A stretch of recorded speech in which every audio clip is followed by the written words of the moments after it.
Ketika Marc Marquez bergabung dengan tim Ducati, Pecco Bagnaia awalnya sangat khawatir. Pecco menduga bahwa Marquez akan menjadi rekan setim yang kurang asik dan akan menciptakan suasana tegang dan penuh persaingan dingin di garasi Ducati. Namun, yang terjadi justru sebaliknya. Marquez, sang juara dunia 8 kali, ternyata sangat ramah, terbuka, dan mudah diajak kerjasama. Mereka tidak hanya berbagi data teknis, tetapi juga menjadi teman akrab di luar sirkuit. Pecco bahkan mengenang momen seru mereka minum sake dan karaoke bersama di Jepang. Bagi Pecco, Marquez adalah guru dan salah satu pembalap terbaik dalam sejarah. Persaingan sengit yang diprediksi media tidak pernah terjadi. Bahkan saat Marquez berhasil merebut gelar juara, Pecco dengan tulus ikut merayakan dan berbagi minuman dengan Marc. Setelah musim MotoGP memasuki seri akhir, ternyata pengamat dan banyak pihak sadar, ancaman terbesar Pecco bukan datang dari rekan setimnya, melainkan dari masalah internal. Apa masalah internal yang sebetulnya terjadi di dalam Ducati? Hal mengejutkan apa yang diakui Ducati sehingga Pecco kecewa? Dan bagaimana Marc Marquez membantu Pecco bangkit dari keterpurukan? Mari kita bahas, bro. Kekalahan Pecco Bagnaia di Mandalika memicu pertengkaran besar di dalam tim Ducati. Sang juara dunia sangat frustasi, dan kekesalannya itu menimbulkan konflik internal yang dipimpin langsung oleh bos Ducati, Iggy Dalinya. Setelah diselimuti spekulasi berminggu-minggu, Ducati akhirnya buka suara dan mengakui akar masalah yang terjadi pada Pecco. Bukan mesin atau sistem elektronik yang salah, melainkan komponen baru untuk mengatur ketinggian motor atau ride height device versi 2025. Komponen ini awalnya dirancang untuk meningkatkan daya cengkeram dan aerodinamika, tapi komponen ini justru menjadi bumerang. Alat baru ini tanpa disadari telah mengubah keseimbangan motor secara keseluruhan. Perubahan mendasar inilah yang merusak feeling Pecco Bagnaia saat mengendarai motor.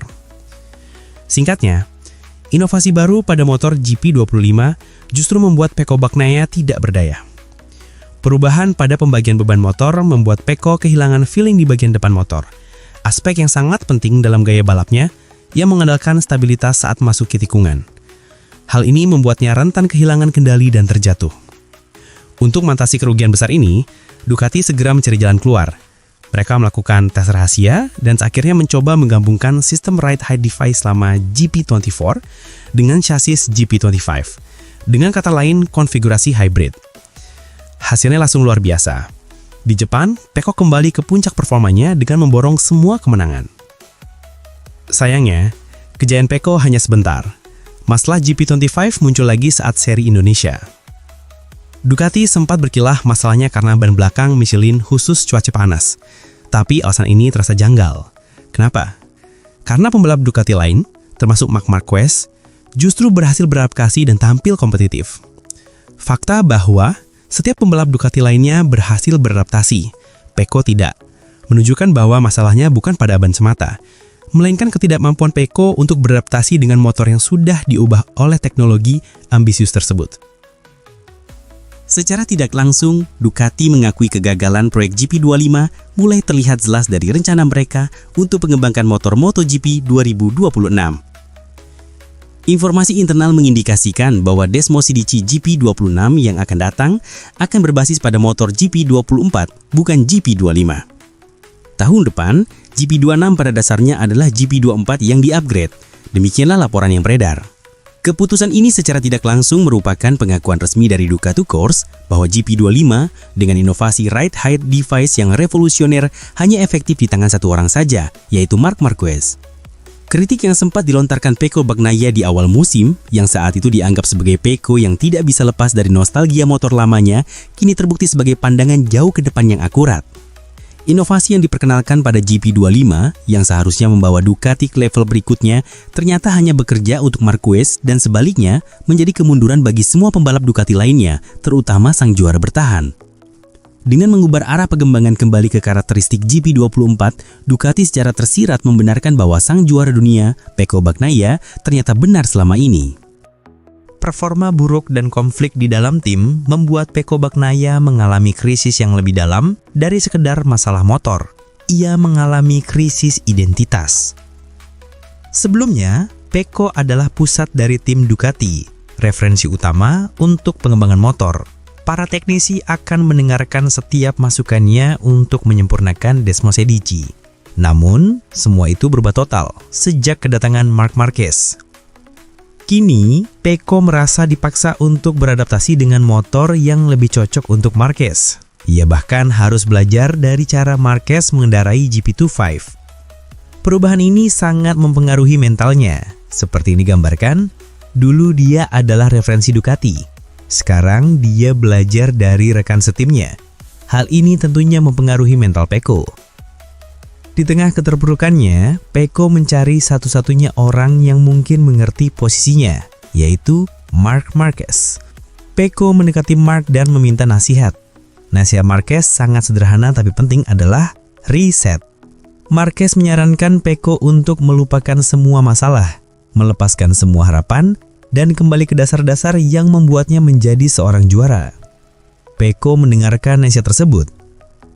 Kebangkitan Pecco di Lepang, di mana ia meraih kemenangan ganda atau triple clean sweep, adalah bukti bahwa ia berhasil meriset mental dan pendekatannya.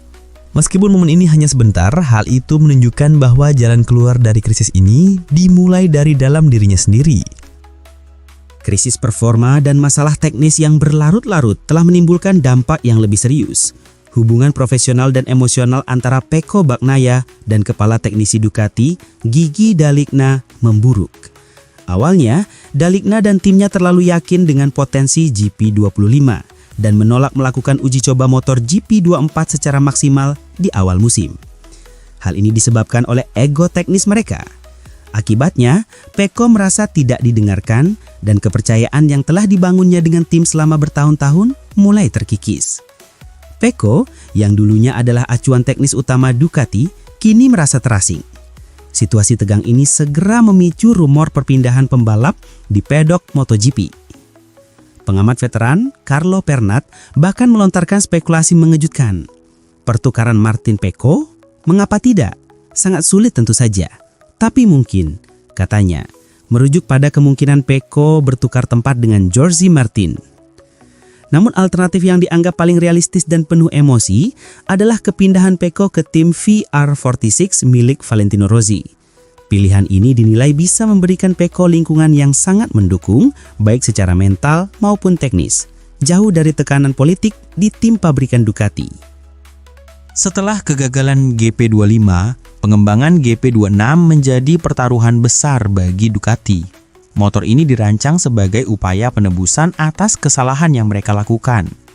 Kabar yang beredar menyebutkan bahwa motor GP26 akan dibuat lebih ringan dan sederhana, dengan basis filosofi yang kembali ke karakteristik motor GP24. Ini adalah langkah yang jelas untuk mengakomodasi Pecco Bagnaia. Ducati sedang merancang motor yang akhirnya bisa dirasakan lagi oleh Pecco Bagnaia. Demikian laporan internal Ducati. Tim teknis pabrikan akhirnya menyadari bahwa mengejar inovasi ekstrim yang hanya cocok untuk satu pembalap yaitu Marc Marquez adalah kesalahan fatal bagi hubungan mereka dengan sang juara bertahan. Masa depan hubungan antara Ducati dan Bagnaia kini berada di ujung tanduk. Jika GP26 berhasil mengembalikan performa dan kepercayaan Pecco, hubungan mereka bisa pulih dan menjadi lebih kuat dari sebelumnya.